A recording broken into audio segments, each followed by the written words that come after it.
So when did you guys buy Bitcoin first? When did you get really into crypto? 2013. Oh, I yeah. started buying at 1,200 or 1,100. It was 1100. Damn. Yeah, and then I kept buying until 250. Yes, Feeling I a little understand bit that. dumber every other week. I was buying, I don't remember, like $200 worth. That was the same year for me. Yeah, and then I was just feeling dumber and dumber every other week, and then it turned around, and then it got to 1,000 again. I wasn't feeling so dumb anymore, and then I can't remember, but it was either that bull or the net. I think it was that bull because I think it went up pretty high on that bull. It went up to like 18 or something. I can't remember on that bull, but I stopped buying, and I never should have stopped. Like I was spending 200 a week. It wasn't that bad. And I just never should have stopped. And that was just one of my many, many errors. Well, if you guys have heard my story before, I don't need to rehash it, but 2013, but my friend Brian, I actually asked him if I could use his name, who got me involved early, mid 2010, late 2010, 2011, somewhere in there. I got to find those notes on it. And he was trying to send me Bitcoin. I couldn't sync my full Bitcoin node. That was something that I was encouraged to run even back then. I will tell you that he was trying to send me, I think it was, now maybe he'll correct me, but I think it was either 100 or 1,000 Bitcoin.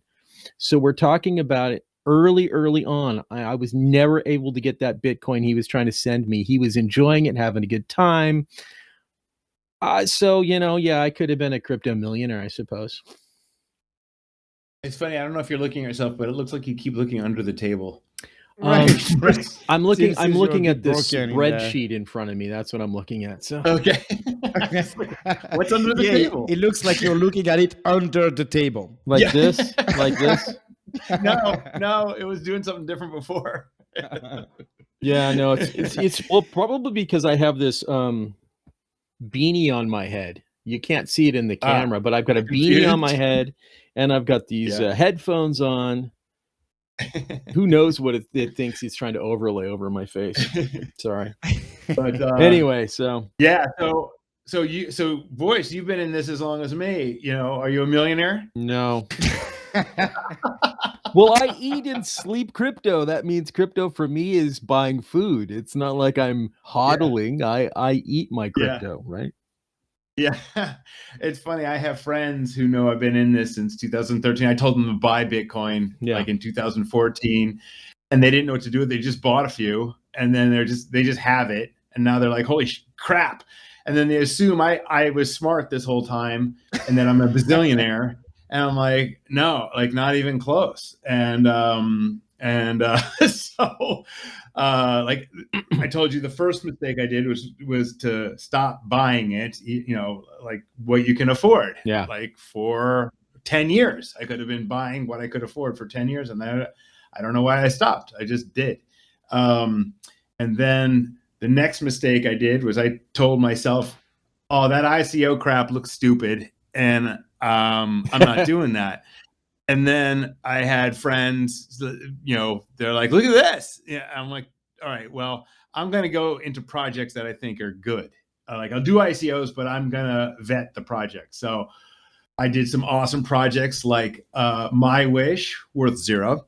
Neblio, now worth 0. Zero. Yeah. It does. And so forth. I mean, that was a long history of just losing money.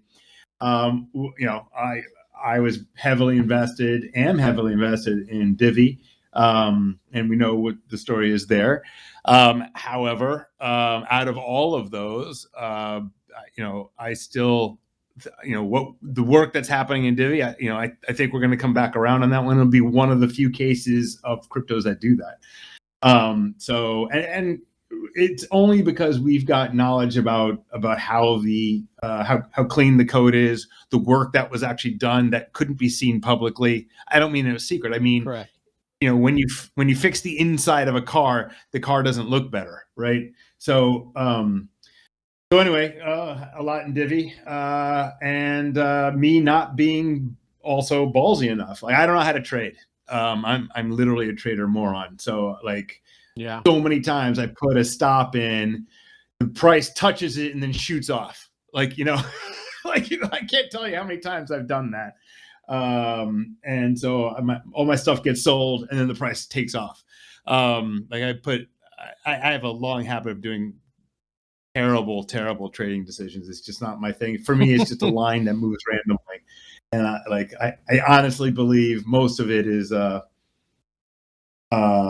homeopathy. Like, I really think like all of this is like all that TA stuff. I think it's a lot of people getting lucky. See, I like homeopathy. Don't tease the homeopathics out there. I'm definitely not aligned with that. No, I think that for coins that have a large amount of trading and a long existence, the technical analysis is definitely useful.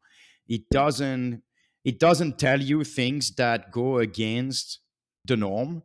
However, it can tell you what the norm is, right? And it is extremely useful. Like, if you, and I think we will actually talk about that during the next segment. But if you actually use those tools, basic tools like support, resistance, and then other tools like Fibonacci for retracement, just that, and you will see that actually all of it fits into that, except a few reversals or a few unexpected things, which most of the time are very temporary. Yeah. What'd you say? So we're gonna pay Those for. We're are the gonna pay ones for. I trade on. We're gonna pay Meeks for his Patreon channel now. So when I actually started pretty late, right? Like, I heard about crypto, I think probably in 2015 or something, but I really didn't look at it at all.